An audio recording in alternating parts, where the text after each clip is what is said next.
Gold and silver. Just sent a danger signal. Market crash. Incoming. Central banks are quietly accumulating gold at rates not seen since 1967. Silver volatility just breached a threshold that has only occurred 3 times in modern history. Each time, a market collapse followed within 18 months. The last time this pattern emerged, it was 2007. Most investors dismissed it as noise. 12 months later, Lehman Brothers collapsed. Right now, the same technical signature is flashing across precious metal markets. But this time, the underlying structural fractures are far deeper. The debt is exponentially larger, and the policy tools that saved the system in 2008 are no longer available. What these metals are telling us is not a prediction. It is a warning that has never been wrong, and the clock is already ticking. Welcome to Currency Alert, where we decode the signals the financial establishment hopes you will overlook. Now, if you have lived through a few market cycles, if you remember when the dollar actually meant something, if you understand that real wealth is not built on hope, but on preparation, then do yourself a favor. Press that subscribe button, because the insights we share here are not for the crowd chasing the next meme stock. This is for those who understand that preserving capital requires seeing what is coming before it arrives. And one more thing. Drop a comment below. Tell us where you are watching this from. Are you in New York, London, Singapore, or perhaps somewhere the financial media has already forgotten? We want to know, because this crisis will not respect borders. Now, let us examine exactly what gold and silver are telling us, and why ignoring this signal could be the most expensive mistake of your financial life. In the quiet hours of early January 2025, something extraordinary happened in the precious metals market. Gold breached $7,300 per ounce.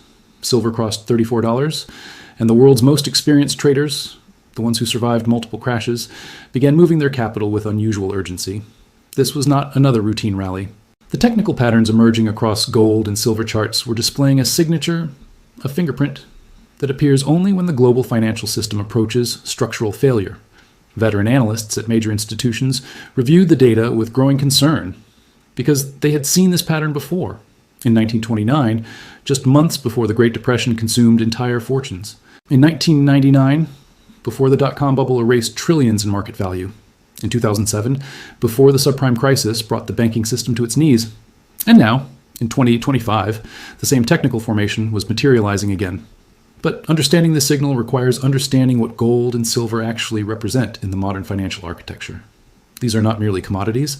They are not just shiny metals that people find aesthetically pleasing. They are the oldest form of money humanity has ever known. And when investors abandon paper currencies to buy physical gold and silver in massive quantities, they are making a profound statement about the stability of the entire monetary system. The current movement in precious metals reveals something that most financial media refuses to acknowledge. Central banks across the globe have been accumulating gold at rates not witnessed since the collapse of the Bretton Woods system in 1971. China added 225 tons to its reserves in 2024 alone. Russia continued its decade-long accumulation strategy despite Western sanctions. Poland, Singapore, India, Turkey all increased their gold holdings substantially. Meanwhile, Western central banks that once sold gold freely have gone completely silent. They are no longer selling. In fact, some are quietly buying again. This divergence between public statements and actual behavior tells the real story. The institutions that control monetary policy, the ones with access to information the public never sees, are protecting themselves. But gold alone does not tell the complete story. Silver's behavior adds another critical dimension to this warning. Historically, silver moves in correlation with gold, but with far greater volatility. When gold rises 10%, silver typically rises 15 to 20%. This ratio, known as the gold to silver ratio, has remained relatively stable throughout modern financial history. Except during periods of extreme systemic stress. During the 2008 financial crisis, this ratio exploded to over 80, meaning it took 80 ounces of silver to buy 1 ounce of gold. During the 2020 pandemic panic, the ratio briefly touched 123, and right now, in early 2025, the ratio is compressing rapidly. Silver is outpacing gold's gains, which signals that industrial demand, investment demand, and crisis hedging demand are all converging simultaneously. This convergence has only occurred during 3 periods in the last 50 years, and each time, it preceded a major market dislocation within 18 months. The futures market data reinforces this warning. Large speculators, the hedge funds and institutional traders are taking massive long positions in both gold and silver contracts. Simultaneously, commercial traders, The actual producers and industrial users of these metals are not hedging their production as aggressively as normal. This indicates that even the miners and manufacturers believe prices are heading significantly higher. They would rather hold physical inventory than lock in current prices. Exchange-traded funds tracking precious metals have seen record inflows. Physical bullion dealers report shortages in certain product categories. Premiums over spot prices have widened considerably. All of these indicators point to the same conclusion. Sophisticated capital is moving into hard assets, and moving quickly. But why now? What has changed in the global economic landscape that would trigger this flight to safety? The answer lies not in a single event, but in the convergence of multiple structural fractures that have been building for over a decade. Fractures that the 2008 financial crisis never actually repaired, problems that were merely postponed, covered over with trillions in printed money, and left to fester beneath the surface of apparent stability. And now, those fractures are beginning to break through. There's a moment in every financial crisis, a precise point in time, when the sophisticated money realizes something the general public has not yet grasped. That moment is happening right now, and the destination for that sophisticated money is gold and silver. But to understand why, one must look beyond the surface, beyond the daily market noise, and examine the mathematical impossibilities that now define the global economy. Start with a simple question that no politician wants to answer. How does the United States government plan to service $36 trillion in debt when annual tax revenues barely exceed $4 trillion? The mathematics are brutal and unavoidable. Interest payments on federal debt have now surpassed $1 trillion annually. That is more than the entire defense budget, more than Medicare spending, and this is occurring while interest rates remain historically elevated with no credible path back to the zero-rate environment that made this debt manageable. Every percentage point increase in borrowing costs adds hundreds of billions to annual debt service, and the Congressional Budget Office projects deficits exceeding $2 trillion annually for the foreseeable future. This is not a temporary problem that economic growth will solve. This is a mathematical trap, a debt spiral, where borrowing to pay interest on previous borrowing becomes the only operational strategy. But America is not alone in this predicament. Japan's debt-to-GDP ratio now exceeds 260%. Italy carries debt equal to 140% of its economic output. France, Spain, the United Kingdom all face similar structural challenges. The European Central Bank has watched its balance sheet balloon to over 8 trillion euros. The Bank of Japan owns more than half of all Japanese government bonds. These institutions have become the captive buyers of their own government's debt, because no rational private investor would accept the returns being offered relative to the risks involved. This is not capitalism. This is not a free market. This is financial life support, and everyone involved knows the patient is not recovering. Now layer onto this debt crisis the currency debasement that has accelerated since 2020. In just 4 years, global central banks expanded base money supplies by approximately 30%. 30%. That is 3 decades of normal monetary expansion, compressed into 48 months. And where did that newly created money go? It did not flow into productive business investment. It did not raise wages for workers in meaningful ways. It inflated asset prices, real estate, stocks, bonds, creating the illusion of wealth while destroying purchasing power. A generation of young professionals now discovers that their parents' standard of living, achieved on single incomes, is unattainable, even with dual six-figure salaries. The social contract is breaking. And that breakdown manifests first in the currency markets. Examine what happened to the British pound in September 2022. A supposedly stable reserve currency, backed by centuries of institutional credibility, nearly collapsed in 72 hours. Pension funds faced margin calls. The Bank of England was forced to intervene with emergency bond purchases. And this occurred not in some emerging market, but in one of the world's most established financial systems. If it can happen to sterling, it can happen to any fiat currency. Meanwhile, the BRICS nations are no longer discussing theoretical alternatives to dollar hegemony. They are building actual infrastructure. The Bridge project, a cross-border payment system linking China, Thailand, the UAE, and others, is already processing real transactions. Saudi Arabia is accepting yuan for oil sales. India is purchasing Russian energy in rupees. Brazil and China have established direct currency swap agreements.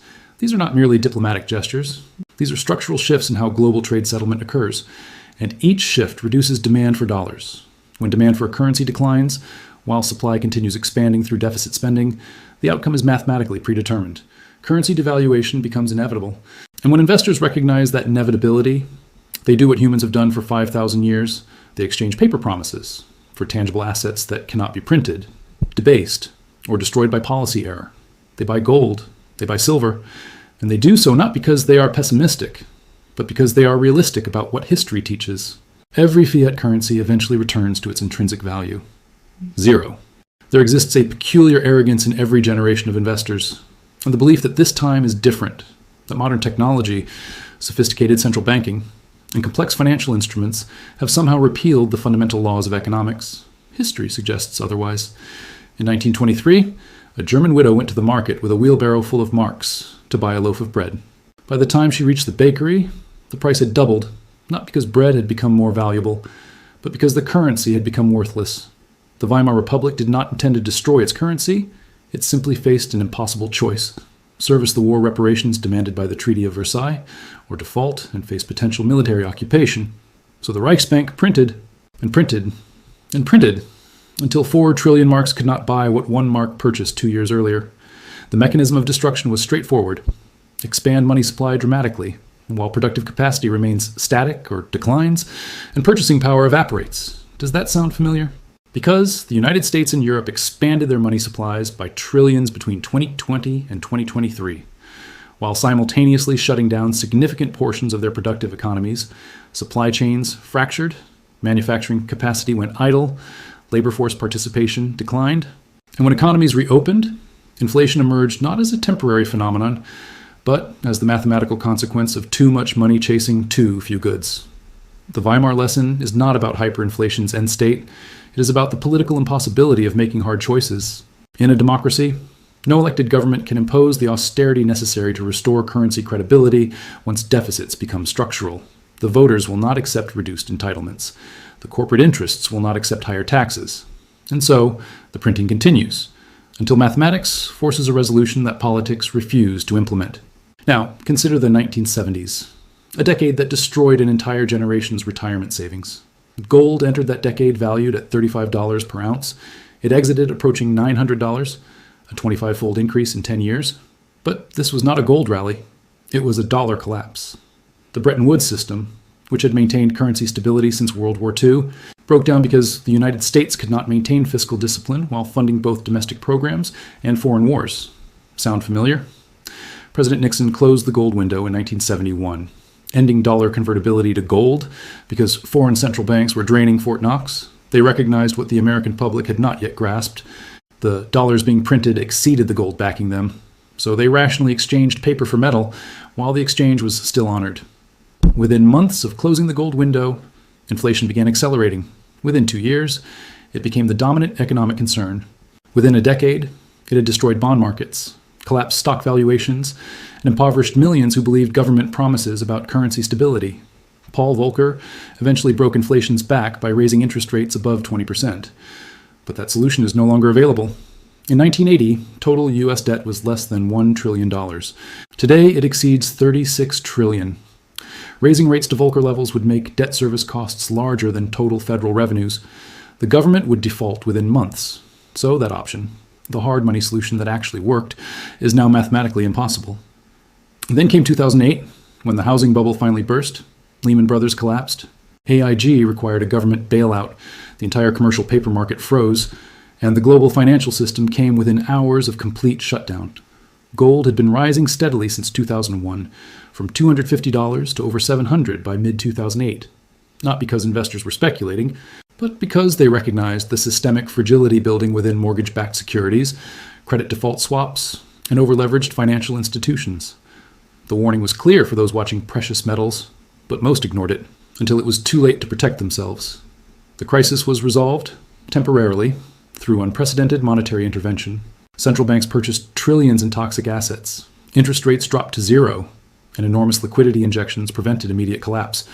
But here is what did not happen. The underlying problems were never fixed. Banks became larger, not smaller. Debt levels increased, not decreased. Moral hazard expanded, not contracted.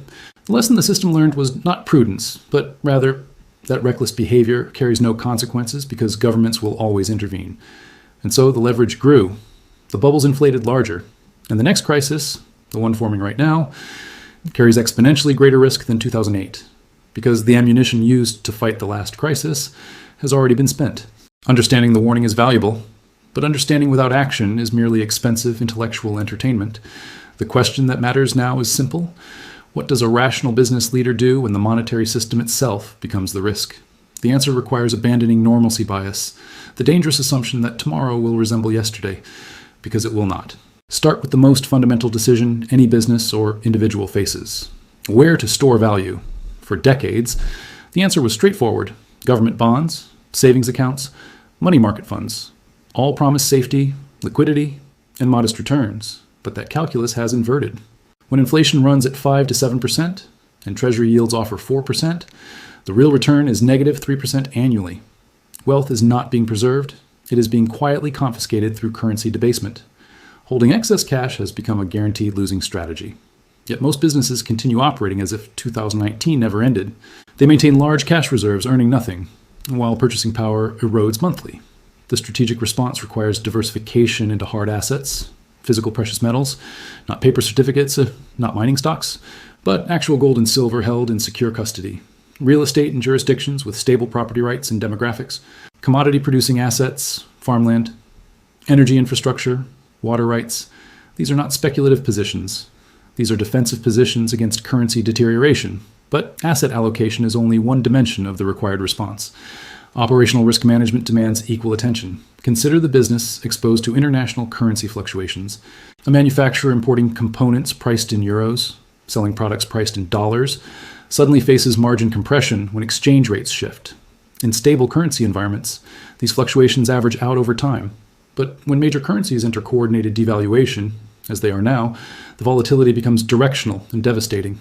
Businesses must hedge currency exposure aggressively, lock in forward contracts, diversify supplier bases, and build pricing flexibility into customer contracts, because the era of stable exchange rates is ending. Supply chain architecture requires complete reassessment. The just-in-time efficiency model, designed for stable globalized trade, becomes a catastrophic vulnerability when borders close, sanctions proliferate, and shipping routes become unreliable. The intelligent response is not efficiency, it is resilience. Multiple suppliers across different geographic regions, increased inventory buffers despite the capital cost, onshoring or nearshoring critical components even when more expensive. Because when supply chains break during crisis, price becomes irrelevant, availability becomes everything. Capital structure presents another critical vulnerability: companies carrying floating rate debt or debt requiring refinancing in the next 3 years face existential risk if interest rates remain elevated or spike further during crisis. The window to refinance into fixed rate long-term debt is closing. Credit spreads will widen dramatically once market stress intensifies. By the time crisis becomes obvious, access to capital markets will be severely constrained or prohibitively expensive. Leadership teams must stress test their balance sheets against scenarios they consider unlikely: 10% interest rates, 30% revenue decline, 50% increase in input costs. These are not worst-case scenarios. These are historical norms during systemic crisis, and here is the uncomfortable truth. Most businesses, even profitable ones, cannot survive those conditions without significant adaptation. Sector positioning matters profoundly. Luxury goods, discretionary retail, commercial real estate, financial services tied to asset management, all face disproportionate pressure when consumers and businesses shift from growth mode to survival mode. Conversely, essential services, food production, energy, healthcare, infrastructure maintenance, these sectors demonstrate pricing power and sustained demand even during severe downturns. Business leaders must honestly assess whether their industry will thrive, survive, or collapse in a prolonged economic contraction, and then position accordingly, reduce exposure to vulnerable sectors, increase allocation to defensive industries, build cash flow resilience over revenue growth optimization. But perhaps the most critical strategic decision is timing, because the instinct is always to wait. Wait for confirmation. Wait until the danger becomes undeniable. Wait until consensus validates the concern. And that instinct is precisely what destroys wealth during transitions. By the time everyone recognizes the crisis, asset prices have already adjusted, the window to reposition is closed, and the only options remaining are painful ones. The precious metals market is flashing its warning now, not next quarter, not next year, now. And the leaders who act on incomplete information, who prepare before consensus forms, who accept the social cost of appearing overly cautious, those are the leaders whose businesses and wealth survive what is coming. Because the signal from gold and silver is not about predicting the future. It is about recognizing the present where debt has become unpayable. Currencies are being debased, and the financial architecture of the post-war era is reaching its structural limits. The only question that remains is whether decision makers will respond to the warning or wait for the collapse to force their response. History is unambiguous about which approach preserves capital and which destroys it.